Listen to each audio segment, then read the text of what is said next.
There's a line of exclusion that seems to divide us from our single and married friends. But we have to remember that our lives are built on the structure of multiple relationships. The relationships we have with our families, our spouses, our children, and yes, our friends. With me today, over a cup of, as usual, chai, I have with me Yesenia. Welcome to the program, ladies. Thank you for inviting us. Thank you for being here. Then I have Shiko. Thank you. I have Lucy. Thank you for having me. Beatrice. Thank you for having us. And AJ. Thank you. So we're all friends here, right? You're all friends here. You've known each other for a while. And have any of you seen any changes in your relationships with your friends? You know, once your marital status or your single status changed? I would agree that most of us have seen it's natural because now our priorities change. So yeah, it's definitely going to happen. Why does There'll this be a happen? change. I mean, because when you get married, now you have your husband to consider. So that Right. kind of changes your the past relationships you had with your girlfriends. Right. What are some of these things that you know that can be helped or cannot be helped? You know, you talked about you're giving priority to your husband, right? Did you just say that or you did not? I don't think you did I that. did. No, Actually, well, you didn't. But I'm I just said. assuming. No, I think before I had all the free time. When you get married, you kind of have to make adjustments for your husband. You don't want to run him off or think that you're just spending most of your time. You know, there's that change, and so that kind of makes the girls feel a bit Left left out. out. Yeah. You know, but I think with compromise. It's also about the dynamics, especially when you start raising family. You have less time to spend with friends and priorities change completely. So you're more focused on the young kids and life continues to change as the family grows. As a married woman or a single woman, what do you think you and your friends should have put on the table or compromised? I wouldn't call it compromise. I would call it a sense of respect. Okay. I think it doesn't matter whether you're single or married. There's still going to be that respecting that other person's time and what they choose to do with that time. Right. Do you think your single friends understand that it is imperative that you all follow I this think code they of do. ethics? They do sometimes. I think they understand it to an extent, but not fully because they're not in the same situation as us that are married. That's We're true. not in the same scenario, so they don't fully understand. I think also, depends on what kind of friendship that you have, And I tend to think if you're in the same age bracket and maybe I may be single and I have a child, but you're married and you have your children, then maybe having children will have that common ground, So that way, when you get married, I would be able to respect the boundary, because I have my child to take care of and you have your children to take. I may not have a husband, but I have that child, so at least we have that in common. I want to ask, how does your culture and upbringing affect your views on friendship between a single and married person? I'm going to start with Beatrice. Beatrice is from Kenya, and I believe you said you were married in Kenya. I was married in Kenya. Yeah. It's going to be 20 years now. Oh. It's been a long time. That's a long time. You better tell us the secret. And in my culture, it looked like if you don't give up your single friends, you're not ready to move on to your next chapter of married life. So it was not very acceptable for us to continue our friendship and hanging out with our single friends, because it seemed like you are in a different chapter in your life where you're supposed to move on to start hanging out with married women. So you don't.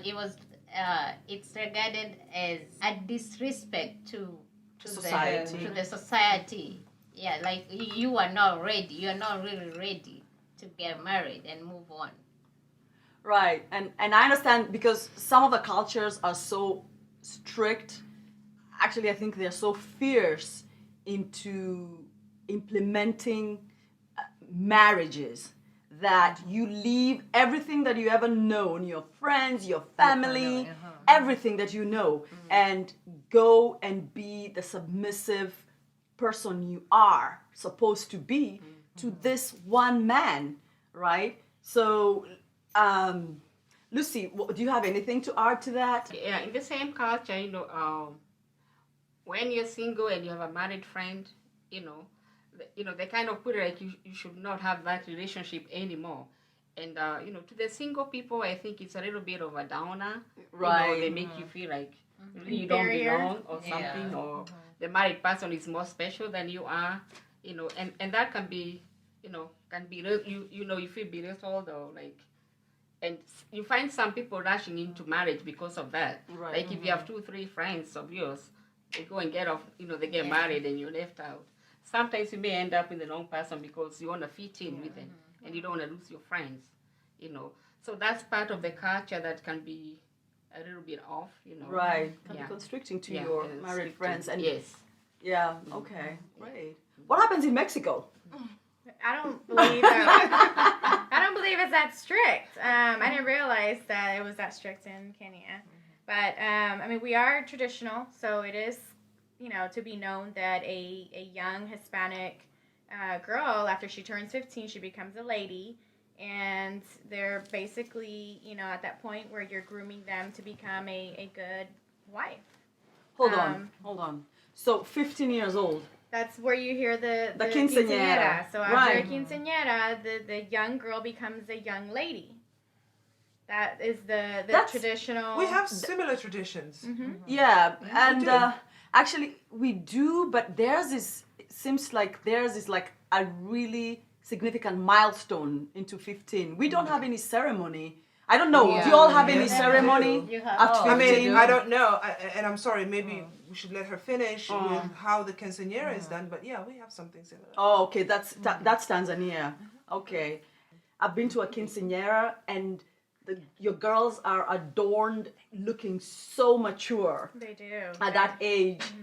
Like it's encouraging them to go forward with early marriages and. I don't think it is as it was before. Okay. Back then, like I can say, my grandmother, she got married at the age of 15. She had my mother at the age of 16. But nowadays, it's not encouraged in the same manner. It's just a matter of, kind of telling the world that our young girls are now becoming young ladies. But to that effect, what I was trying to get to the point of how the cultures are a little bit different. Yes, it's kind of a known thing that young girls are supposed to be married. They're not supposed to be single. They're supposed to become a wife and have a family. That's kind of a tradition in Mexico. But I don't feel that it's frowned upon if you're not. So I think that's a little bit different from Okay. Mexico and Kenya. Oh, okay. Given that most of us, were not born here, we came here, and through common interests, we became friends. So I think even after we get married, we still want to hold on to our friends. And that's where I think sometimes it can be a little conflicted. And that's when we need compromise because, AJ was there or Shiro was there. They helped me assimilate through this, pretty foreign culture. So when I get married, I don't want to just let them go because we've been having a sisterhood together, Right. So I think, Sisterhood, that's a good one. Yeah. Sisterhood. So I think that's why it's good to compromise.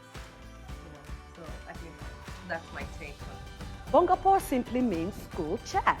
What do we chat about here at Bongapoa? Everything and anything, from cultural to social issues. Who do we chat with? Various people in the community, both in English and Swahili, all done over a cup of chat as culture dictates. So here's what you do. Subscribe to our YouTube channel. and join the community of poor people. Have any of you lost friends due to your marital status having changed, or vice versa? You know, married or divorced, or just being single? Yeah, I have lost some friends, you know. And why do you And think this why- happens? You know, and as I said, you know, it's because of the priorities. So a friend that I had all the time to hang out with, all of a sudden I don't have the time. So it kind of looks, you know, they kind of feel maybe I'm boring or I don't want to spend time with them. And sometimes you don't want to blame them because maybe they don't understand. But, you know, you have to look at your family life and your friend. And you have to weigh your options. And sad to say, but sometimes you've had to let them go. Or vice versa. They've had to let you go. Right. Yeah. Does anybody have anything to say? Because I want to go back to, I want to actually talk about how did you all help them understand that they're no longer a second or third priority, or they're no longer a priority in your lives. You put it, it's not like they're not a priority. Yeah. I think marriage, like many other things in life, it's a life-changing event. Right. So I remember when I finished high school and went to college, I lost friends there because, you know, just things changed. My interests changed, where I was changed, distance, a lot of things changed. When I had a baby, things changed. So when you get married as well, you tend to lose friends. It doesn't mean that they are less of a priority or you are less of a priority. It's just that a life-changing event happened in your life, and you lose a couple of friends. Okay, so it's inevitable, you know, the way it's sounding, you know, but there has to be some compromise. I mean, because there's some friends you really don't want to lose, you know, just because of their marital status. You know, how are you reaching out to these friends and telling them, hey girl, you know, I just got a baby, it's hard, I'll get back with you, and then weeks turn into months, and then months turn into years? Because I know people that have not communicated for a very long time, you know, just based on their priorities. So how do you reach back to this friend? And do you think they still have that status with you? And how do you get it back together? I can say some of these things are natural. They just happen naturally, and it's a flow depending on your relationship with that friend. Right. So some friends can never go away. The distance or the timing may never go away. So irrespective of the change, you can always reach out to them anytime, and they'll be there for you. We have friends, like for us, who have been away from Kenya, but they are friends that you always keep in touch. It may not be daily, monthly, but they are those friends that can never go away. They are at heart that you cannot separate that. So true friendship always remains irrespective of what happens in your life. In addition to what she just said, I think many people find hardship in maintaining friendship once their marital status has changed, is if either one of the party is refusing to accept the change. Let's say you used to go out every other week. Now you're married, you can't go out every other week. Either the married person or the single person is like, oh no, you have changed now because we used to do this, you can't do it anymore. That means I'm not a priority anymore. And that's not true. I think it's a life-changing event. You need to embrace the change as it's a good thing and adjust whatever functions or activities you are doing. If now it changes from every other week to once a month, then accept that and make that once a month the greatest time. Yeah, valuable. Yeah. Is this hard for you all when you're organizing your social stuff, you know? I don't know. Not for me. Not No. for you? No, not for me. I mean, it depends on what event it is. If we're going out with my husband just to paint the town red and have fun, I don't care who's there. As long as they're friends, the more the merrier. But if it's, let's say, a couple's event, I would still maybe reach out to the single friend and say, hey, by the way, there is this place we're going, or you're invited to come to, but it's couples. You're welcome to bring somebody. So I don't find it difficult at all. And if the single friend says no, they can't make it, I don't take offense to that either. Okay. So Okay. Does anybody have a hard time? You know, no, because I don't know, but I was taking questions from, before I decided to host this topic, I took questions from other single people that could not be here, and they told me that sometimes they feel like they want to have a girls' night out, but they're not sure how to invite their married friends. I mean, is that something we are having a girls' night out. Yeah. You're welcome to join welcome. us. Yeah. It's as simple as that. they're afraid of And rejection? then- That's what they say. But I don't know. No, I wanna add, make a point there. By it being a girls' night out, given that we were friends even before we got married, or even some single friends, it doesn't mean that since you're married, you cannot have new single friends. But if you have a designated day, like maybe once a month, I think even my husband, anybody's spouse will understand. They will understand, They will right? understand, as long as it's not every Friday or, Right. once a month, I think, I wouldn't have a problem. Which I want to know, do you think the men are facing the same challenges that we are? And if they are, how are they dealing with this? Because, you will go to a setting in a bar and just see men, and they have rings and they're doing whatever it is that men do. They're playing poker, they're doing something else. Do you think that they're more adaptive to this status change than women? And if so, does anybody? I really don't think that they go through the same thing women do. You I think? don't think so. I don't think it's a juggling thing for them. I think Right. it's just a matter of I'm gonna go hang out with my buddies. Right. Has nothing to do whether they're married or single. That's my opinion. Yeah, because it's like going back to something you just said.